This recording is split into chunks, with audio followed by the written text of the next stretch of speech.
Eagles. So it looks like there is a reoccurring theme that just will not go away. Jalen Hurts is the most hated player in the NFL, according to votes and stats. He might be one of the most hated players in sports currently. I don't know about all time, but currently. And there are a lot of theories about why this might be the case. And I have some of my own. But I wanted to look and see like what were the voting criteria, right? How did they come to this conclusion? I really wanted to understand what the mindset of the voters was. But it doesn't look like there's a poll that they had to fill out. I mean, I can't figure out why or how the verdict came to the way it is. I've seen a lot of takes on this, but I'm gonna give my theory. I think that Jalen is hated because of many reasons. Now, it's hard to do this as an Eagles fan because, of course, you're going to be labeled a fanboy. You're going to be labeled biased. And some of that is true. As a fan, you are biased towards your team. But I try to be, in my analysis of my team and Jalen, fair. I try to bring up fair criticisms and constructive criticisms of the team and of Jalen. But for the life of me, the hate for this young man is outrageous. And I believe because it doesn't seem to bother him and because he is so even keeled and even toned, it infuriates people more, right? They want a reaction.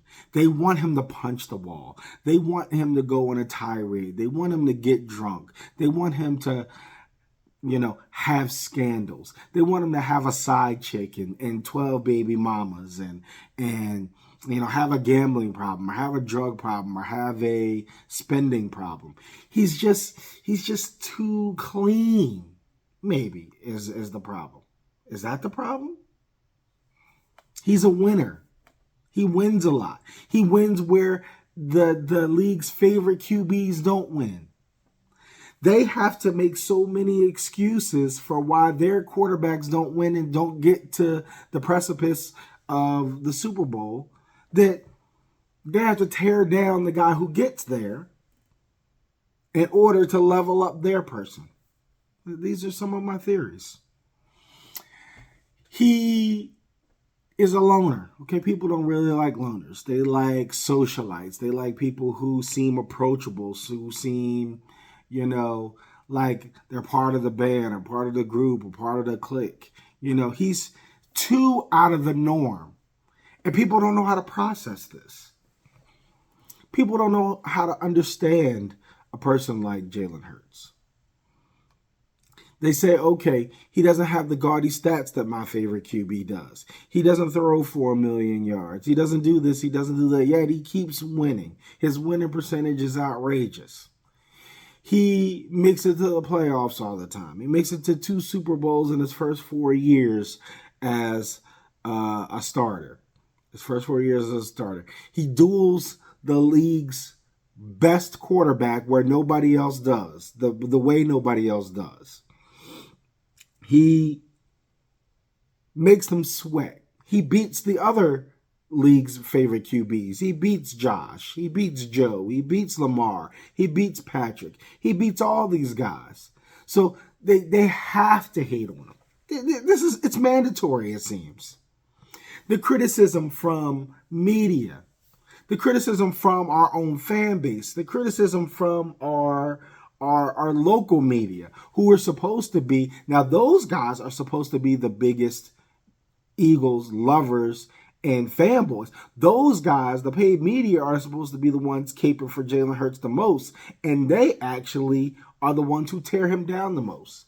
They're the ones who sow the most discourse amongst the team, who put the players against one another, who puts the receivers against one another. Now, you can say that No, the receivers do that and the teammates do that. Whether or not they say the passing game is struggling or they have frustrations with the offense, whether or not they say that, and whether or not it's directly related to Jalen Hurts or play calling or O line and all these different pieces that I've mentioned over the time, what the media does is they'll ask decisive questions like, what's your relationship to Jalen? And do you guys talk? And why isn't Jalen throwing you the ball? And why aren't you catching the ball? They will ask piercing, intentional questions to cause discourse. You ever watched a cop drama where they put suspects against each other? The cops really don't know who the real suspect is all the time, or the real person who did the crime. So they'll gather suspects, they'll put them together, and then they'll ask them probing questions and force them to fight amongst each other until they flush out who the real person is. That's dirty work. And our journalists shouldn't be doing that.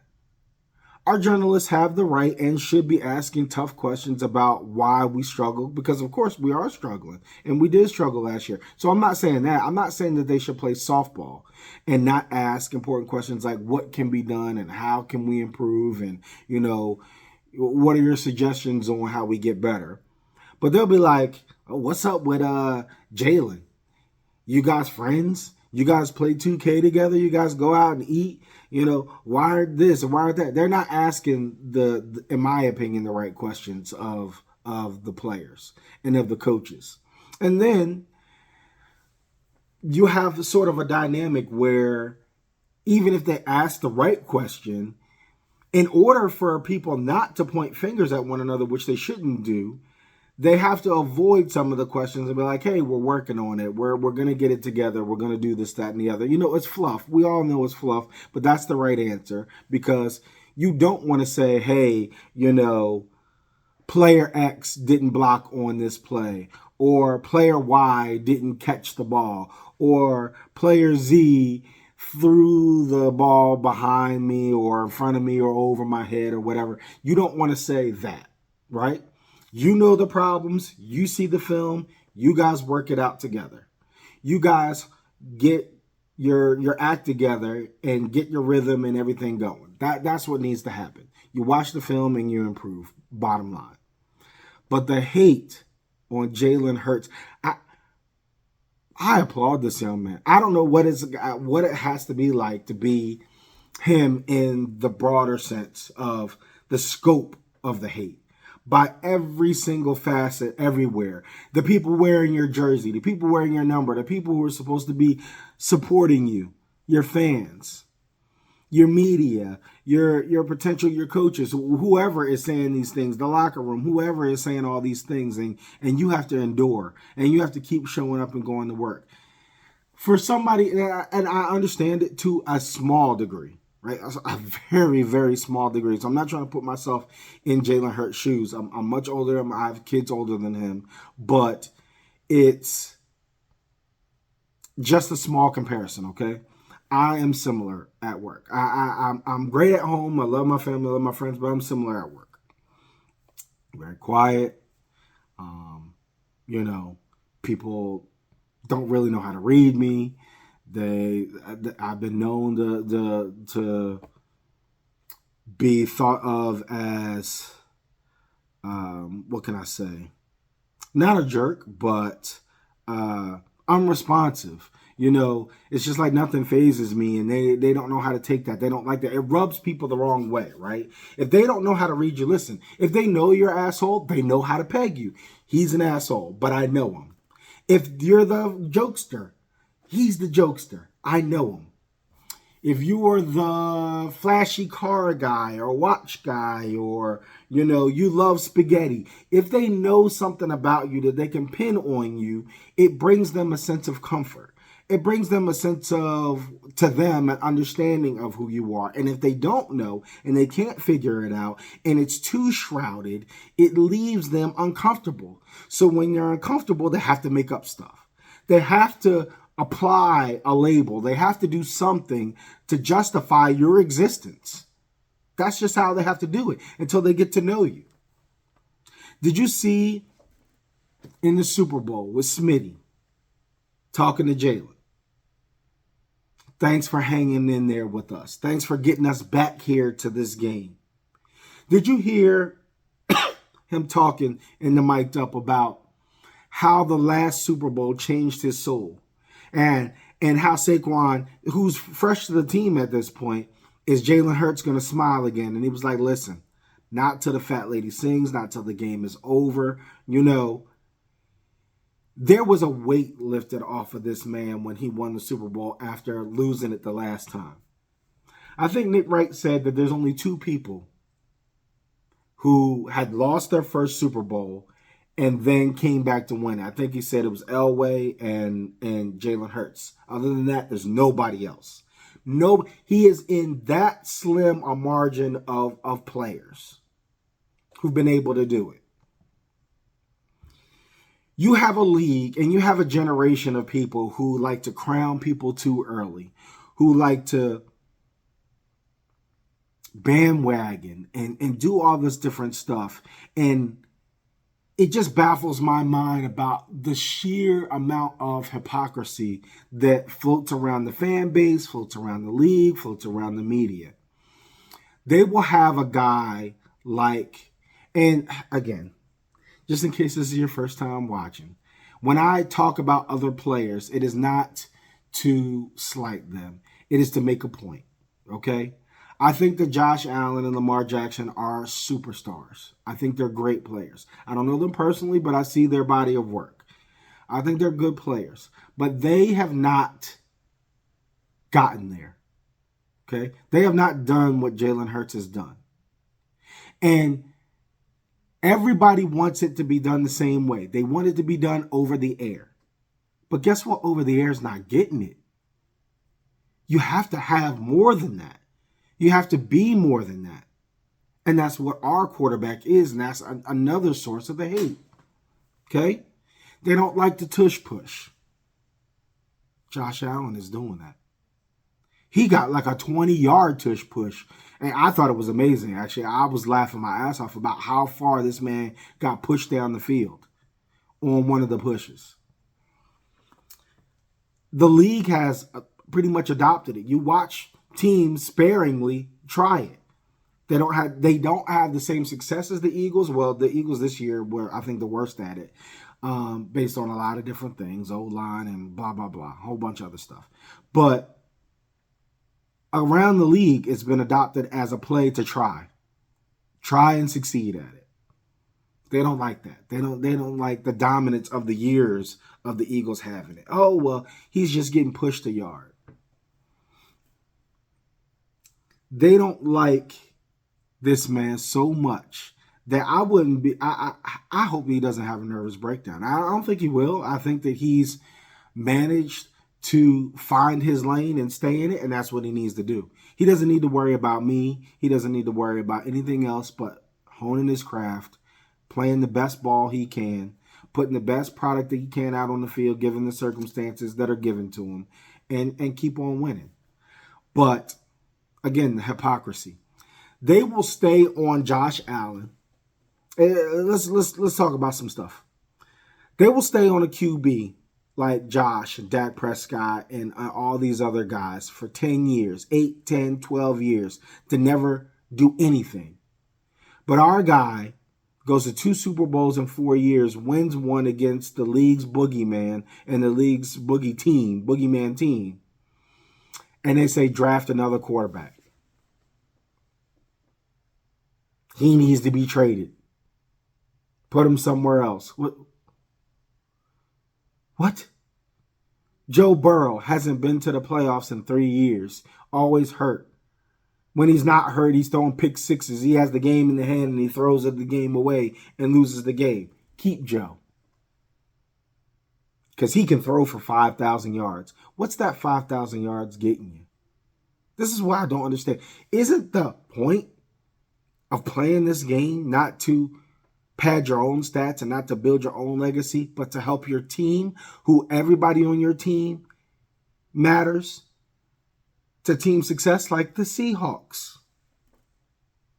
The Seahawks had team success and they won the Super Bowl. They showed you that with a solid team, you can get the ultimate goal.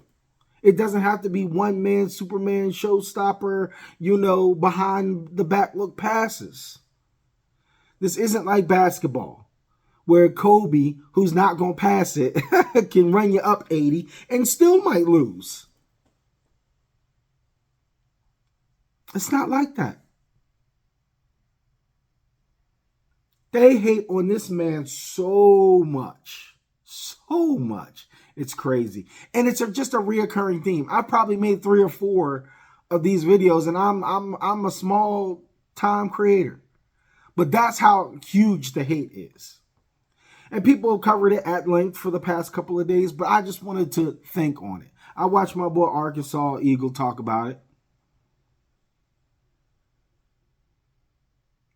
Talk about how Acho, which I really am starting. I won't say I never liked him, okay? It's because that'd be a lie. I enjoyed some of his takes when it was a couple years ago, okay? And slowly but surely, he has gotten worse and worse and worse. He's turned into Chase Daniels 2.0 with Jalen. Now, I will say, unlike Chase, when Jalen does something, fantastic, he will praise him, okay? I have seen a video of him talking him up and saying that he's doing good things. So, unlike Chase, which never gives props, no matter what, he has given props. But some of the things, I want to pause here for a second. Do you know in life that there are some things that you can't walk back? There are some things that when you say, they're out there and it's done. I don't think people understand this, right? There's a lot of things that you can forgive people for doing and for, making mistakes. But there are some things that when you speak them into existence, they can't be erased. And as a life lesson, aside from football, I just want people to understand that. Watch what you say. Because something that you say that you may not mean and may be in the heat of passion, or maybe you do mean it, but it shouldn't be said, it cannot be erased. Okay? But he's gone down that path where he talks about Jalen so bad that I think that he's at an unredeemable space like Chase and like Nick and a bunch of others, right? They are just outrageous about the speech that they do about Jalen and the Eagles. And that narrative that they put doesn't ever get applied to anybody else, or rarely applied to anybody else. Jalen, he just needs to keep doing him, right? So I watched Shannon Sharp and Ocho talk about him.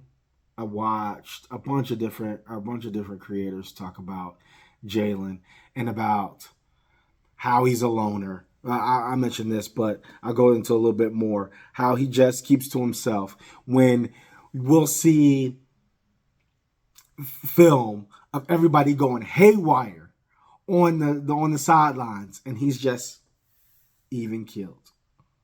He's just relaxed. What was that? When Jake Elliott made that 60-yard kick in the rain when we were playing Buffalo in the year of the collapse, and everybody was going nuts. He was just sitting on the bench. He just watched. He was like, okay, time to get back out there. Time to win this. He was just regular. I think when Jordan Davis got that block and everybody was running down the field, he was regular. Now, maybe this rubs people the wrong way, right? Okay, maybe that rubs people the wrong way. I did this fantastic thing to help our team. And you're not jumping for joy, and you're not, high-fiving me, and you're not running down the field and all of this other stuff. Maybe that rubs people the wrong way. I don't know. But you can't let a person's personality that may be different than yours mean he's should result in this, should result in this kind of hate and this kind of vitriol in the way that people talk about him. It shouldn't result to that. This is your teammate. You know, he's just trying to make sure that all the T's are crossed and the I's are dotted. And he's doing his part to make sure that he doesn't hurt the team, but that also helps the team. Because, you have quarterbacks that hurt their team with picks and turnovers. He's trying to make sure that doesn't happen, which is why sometimes you see him second guessing and why he doesn't release the ball, where some QBs will just fling it, right? Some QBs will just fling it and thread the needle and put it through 3 defenders and be like, wow, what an amazing pass. That's true. And it can work in their favor and it can not work in their favor. We talk about Josh like this. He's a gunslinger, right? And you'll live and die by that. He'll have 8 touchdowns or he'll have 8 interceptions, right? So he can win you the game or he can lose you the game. But people know that about him, and they I guess they're fine with it. They accept it. That's Josh. But they're not fine with Jalen not wanting to put the ball in harm's way. Because you say, oh, look, you could have made that, and you could have made that. So it leaves a little frustration for you. But what would be more frustrating? What's more frustrating, I would say? The game against the Chargers where he threw, 4 interceptions, 4 or 5 interceptions, whatever it was. What's more frustrating?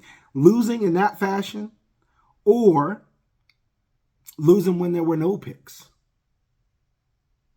I'd much rather lose when there's no picks than lose when there's 4 picks. Because when there's 4 picks, you're hurting your team. You're down in the red zone. You're making good progress. And now that progress is erased by somebody picking you off. And now the ball's getting turned over.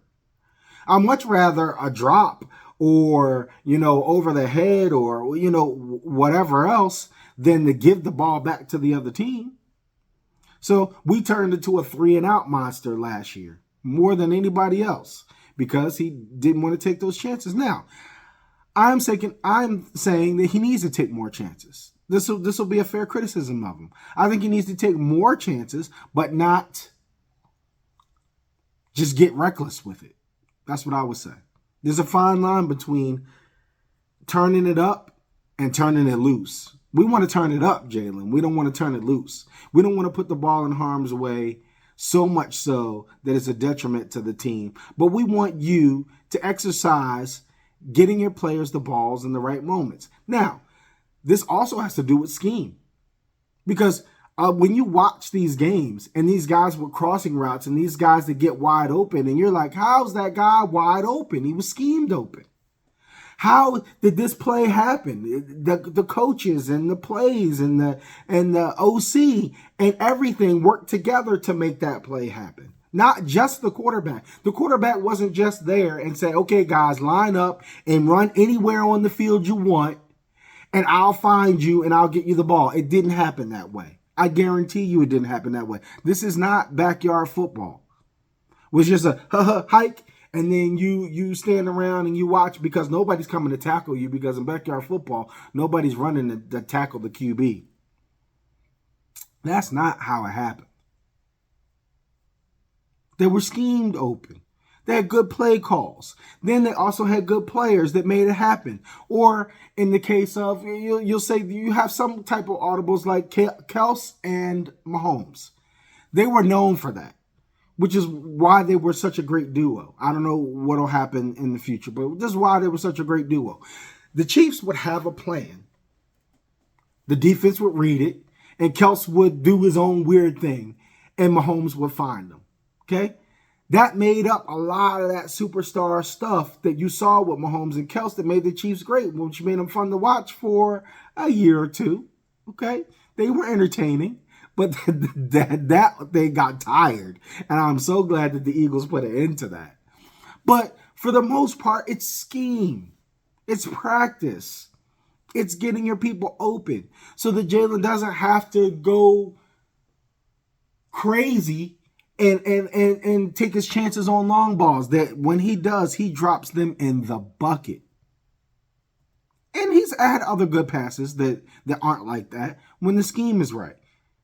He does that. We've seen Goddard and Calcaterra and Smitty and AJ and Jahan and everybody eat off of Jalen's throws and off of his work. So it's not like he can't do it. And anybody telling you he can't is just doesn't watch the game, doesn't watch film, and they're just haters.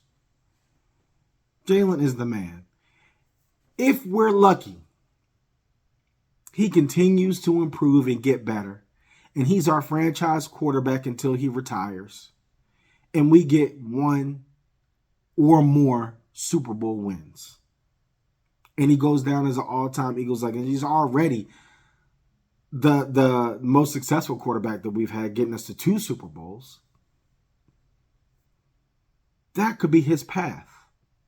But why would a guy want to stick around with this year after year after year? And you would say, okay, if it's year after year, Philly, there's got to be some fair points that people bring up. And I never said there wasn't.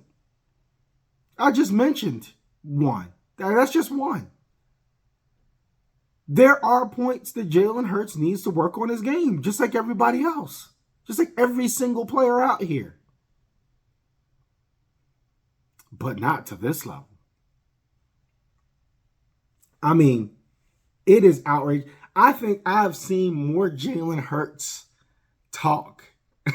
He might be the biggest NFL star next to Mahomes. But for the opposite reason. Mahomes is all for the winning and for how spectacular he plays. And then Jalen is just for how much they don't like him. They're on two opposite ends of the spectrum, even though Jalen is the second most winning. You name any other of these QBs who have Super Bowl wins and Super Bowl appearances, other than Darnold now. Now Darnold has one. But his last appearance was as a backup. He didn't lead the team to the Super Bowl, and he didn't duel Patrick Mahomes. He dueled Drake May and the Patriots, who are now falling apart. Now they're pointing fingers at one another. Now they're at each other's throats, and they'll be lucky to get to the playoffs next year if that continues. If the way that they're going right now continues, they might not make it to the playoffs next year. And it'll be 1-0. And then the Drake May conversation, who are like, oh, you'll have to deal with Drake May in the AFC for the next couple of years. Maybe not. They were saying the same thing about Jaden Daniels. Maybe not. They're saying the same thing about a lot of players. Too quick, too soon.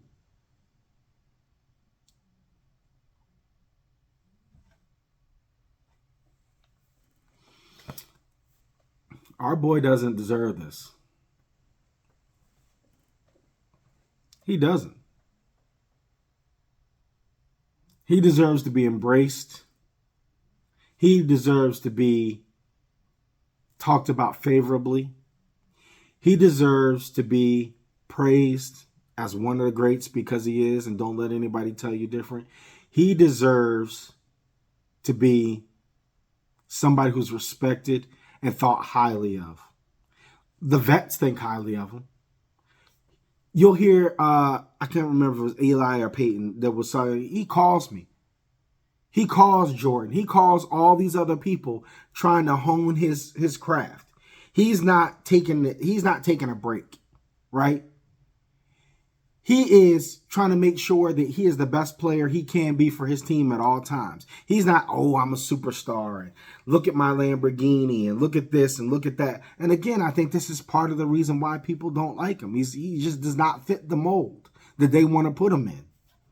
And he doesn't have gaudy stats. He doesn't have the gaudy stats. He has great stats. But he doesn't have the gaudy ones and the high numbers and all of that. It's like, so what? So what? Wouldn't you love Buffalo to have a Super Bowl parade? Wouldn't you love that? Be it Josh Allen or any QB that you have. Say you move on from Josh Allen. Let's not even make it about a QB or a specific QB right now at this moment. Wouldn't you love to have a parade? Wouldn't Baltimore love to have another one? Because they have some, but Buffalo doesn't. Wouldn't any team love to have Super Bowl winning championship? And say, yeah, my team did it. Again, right now we're removing the quarterback. Yes, That is the goal of the whole thing, is to go to the Super Bowl and win it. And I mentioned in my Super Bowl 60 talk that people were like, this Super Bowl was whack. It was boring. And some are, but you're still a champion. You got there where the other team didn't. So whether the Super Bowl is boring or not, you got there. Now, you'd love to go against the two best teams, right? Like the Eagles and the Chiefs, where that was an amazing game. But you don't always get them. But you still would want to be a superstar. You still want to be a championship, win a championship. Because that's what it's all about. It's not about missing the playoffs. And, yeah, my QB did X, Y, and Z, and he has all these accolades, but we're never in the playoffs. We're never in contention. The best players should always be in contention, in my opinion. Otherwise, how are they the best? How's Lamar? Now we'll go back to quarterbacks. How's Lamar and Josh and Joe helping their team be successful? How are the GMs and the head coaches and the owners helping their team be successful? Are they drafting right? Are they coaching right? Are they making the right decisions on the field? Because we can't put it all on the quarterbacks. I'm not stupid. Just like this last year for the Eagles, it was mostly coaching. Because even with our other problems with, what did I say? Coaching, drop passes, penalties, O-line, and what was my fifth one? There was one other one. I can't remember what my fifth one was. But even with all of that, if the coaching had been more solid, you saw that when we had good coaching, we were successful. When Kevin Patullo called a good half, because that's all he was pretty much good for, we were successful. We looked dominant. We had the other team in a vice grip. So you can't say it's the players, because what happened? The same players were on the field. All you saw was the style of the game changed, the aggressiveness changed, the plays changed. That's what changed.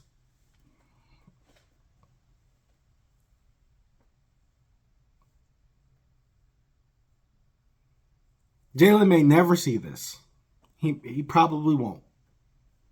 But I say be encouraged. Don't worry about anybody else talking about you. Don't worry about how they feel about you. As long as you are not mean, as long as you are not a backstabber, as long as you are not negative things behind the light that we don't see. Now, if you're those things, that needs to stop. But as long as it's just what the people are saying, you're stoic, you're too much of a loner, you don't have enough drama, they can't read you. As long as it's just that, who cares, brother? Who cares? Win us some more championships. Okay? The Eagles fans, don't worry about the media at all. They're paid for clicks. Okay? Nick and them and even our whip and all of those guys, they're paid for impressions. They're paid for engagement. They're paid for all of that. So saying crazy stuff gets them that, okay? So don't worry about that. If you win, your team, your fans are behind you. But listen, you don't even need to do it for that. What I teach my kids and what I've lived by is I'm doing the right thing, whether somebody's looking or whether they're not looking. I'm doing the right thing whether I'm going to get praise or whether I'm not going to get praise. I'm doing the right thing no matter what the outcome is. If it works out in my favor, great. That's the goal. I hope for that. If it doesn't work out in my favor, I can't say that I can always say that, hey, I did the right thing. It can't always be about the money. It can't always be about the fame. It can't always be about the notoriety, because the world doesn't work like that.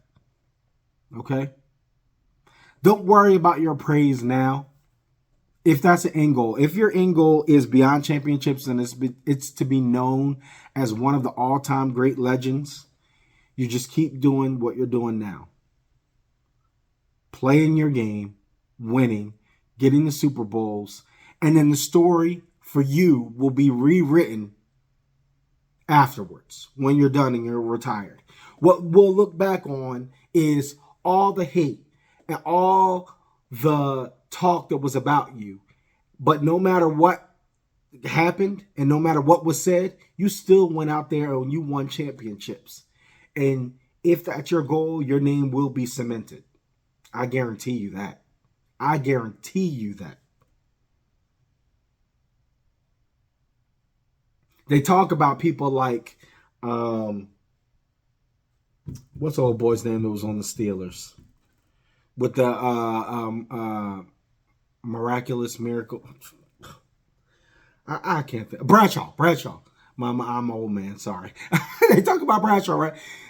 They never said that he was like this wonderful player during the time, right? And he didn't have a whole bunch of gaudy stats, but he won championships, and that could be the legacy that you leave behind. And now we look at Bradshaw and he's entertaining and he's great on the shows that he's on now. And we look at him and it's like, man, he won. He won. That'll be the story that they tell about you.